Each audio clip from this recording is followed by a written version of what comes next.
Hi everyone, this is Nara. Welcome to our YouTube channel. Hope you all are doing well. So basically today we are going to talk about how to be positive. Positive कैसे रहें? अब positive रहने के लिए सबसे main जो important चीज़ है वो ये है कि अपने नेगेटिव थॉट से दूर कैसे हो. ठीक है. सपोज़ फॉर एन एग्ज़ाम्पल आप कहीं बाहर गए किसी काम से, ठीक है, और वहाँ पे आपकी रेंडमली किसी से भी लड़ाई हो गई. ठीक है. अब वहाँ पे लड़ाई हुई आपकी, आप वहाँ से घर आते टाइम तक घर आकर मतलब आप केवल उसी के बारे में सोच रहे हो, लड़ाई के बारे में. तो क्या होगा कि पहले तो वो आपकी हेल्थ को असर करेगा, आपके माइंड को असर करेगा. आप कंटिन्यूसली उसके बारे में सोचोगे तो stop thinking.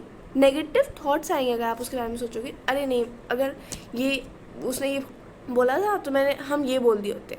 No, start ignoring them. ठीक है. कोई भी नेगेटिव थॉट आ रहा है, कोई भी आप नेगेटिव काम किए, जैसे आपने झगड़ा किया, वहाँ झगड़ा किया, इट्स फाइन, स्टॉप थिंकिंग. ठीक है, हो गया तो ठीक है. क्योंकि अब ना तो दोबारा वो चीज़ रिपीट तो होने वाली नहीं है कि आप सोच के अगर नहीं उसने ये बोला था तो हम ये बोल सकते थे, अब तो नहीं हो रहा. तो स्टॉप थिंकिंग. बचपन से हमें क्या सिखाया जाता है बेसिकली, अब तो बहुत ज़्यादा हो गया, हमारी जनरेशन में तो फिर भी ये चीज़ कम थी.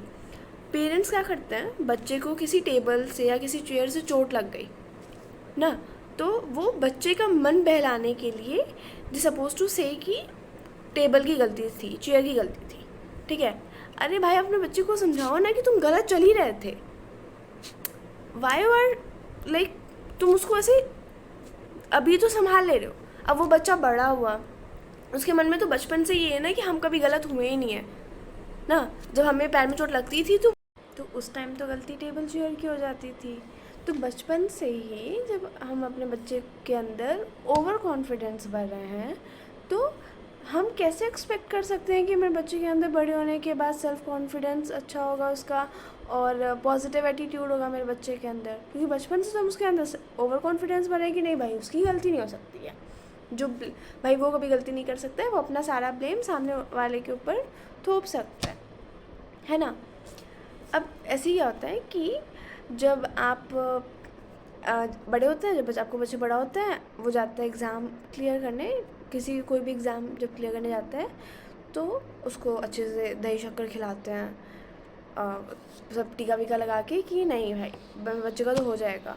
ठीक है. आपके अंदर तो वैसे ही ओवर कॉन्फिडेंस है कि नहीं आपके बच्चे के अंदर हो जाएगा, बच्चे का हो जाएगा, और बच्चे के अंदर भी नहीं कि मेरा हो जाएगा भाई, मैंने इतनी मेहनत की, मेरा हो जाएगा. क्यों, कैसे हो जाएगा? आप अकेले पेपर देने हैं कि आपका हो जाएगा? लाइक वहाँ पे उतने लाख बच्चे हैं, आप कितने ओवर कॉन्फिडेंस से कह सकते हैं कि आपका हो ही जाएगा? आपके कंपटीशन में ही 10 बच्चे खड़े होंगे, लाइक आपके जैसे ही 10 बच्चे होंगे एक, तो फिर आपके ऊपर कुछ होंगे, आपके नीचे कुछ होंगे, तो आप ये तो अंदाज़ा नहीं ले सकते आपका हो सकता है. अब आपके अंदर तो ओवर कॉन्फिडेंस है कि नहीं भाई हमारा हो जाएगा, पेरेंट्स के अंदर भी है कि मेरे बच्चे का हो जाएगा. उसके बाद जब रिज़ल्ट आता है और रिज़ल्ट ख़राब हो गया, आपके बच्चे का हुआ नहीं, तो बच्चा तो ओवर कॉन्फिडेंस था कि नहीं हमारा हो जाता. अब क्या हुआ, उसका ओवर कॉन्फिडेंस टूट गया, उसका हो नहीं पाया. अब बच्चे के अंदर क्या आता है, लोग क्या बोलेंगे, सोसाइटी क्या बोलेगी, बच्चे के अंदर ही एंड दो पेरेंट्स के अंदर भी. ठीक है. अब इसमें क्या करता है कि बच्चे का नहीं हो पाया, उसका ओवर कॉन्फिडेंस टूट गया. अब उसके दिमाग में क्या आ रहा है कि भाई अब तो हमसे ना हो पा रहा, अब एक ही लास्ट ऑप्शन है सुसाइड का. वाई?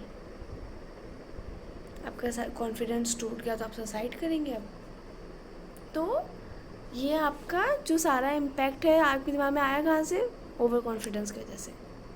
अगर ये सेल्फ कॉन्फिडेंस है कि मेरा हो जाता, नहीं हो पाया, अब हम सुसाइड करेंगे, अगर ये सेल्फ ओवर कॉन्फिडेंस है, तो पॉजिटिव एटीट्यूड क्या है?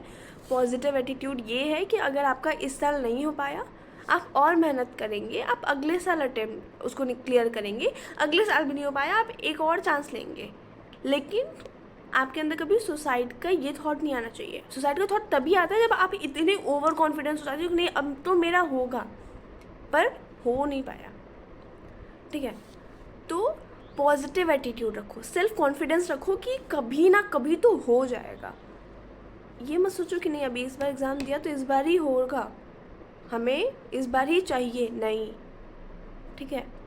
तो हमेशा बी पॉजिटिव, नेगेटिव थॉट को एकदम साइड हटाओ, डिस्ट्रैक्ट हमेशा, अगर नेगेटिव थॉट आ रहा है दिमाग में हटा दो, डिस्ट्रैक्ट, कुछ और सोचो। नहीं अभी हो रहा है कि भाई रिज़ल्ट आने वाला है, कैसा आएगा, बहुत टेंशन है, फिर आया रिज़ल्ट आया ख़राब हो गया, अब तुम्हारा दिमाग क्या हो रहा है, सुसाइड की तरफ जा रहा है। नहीं भाई अब तो हमसे ना हो रहा, पेरेंट्स की एक्सपेक्टेशन भी थी, सब ख़त्म हो गई, अब तो कुछ हो नहीं पाएगा ज़िंदगी में, अब तो बस मरना ही है, ठीक है। नहीं, उस टाइम क्या करो, कोई बात नहीं भाई, पेरेंट्स से थोड़ा डांट ही ना होगा, सुन लेंगे, आगे और मेहनत करेंगे। Okay guys, so always be positive, negative चीज़ों को हमेशा डिस्ट्रैक्ट करें। And hope you guys like this video. If you like, please let me know in the comment section and do like, share and subscribe to my YouTube channel. Bye.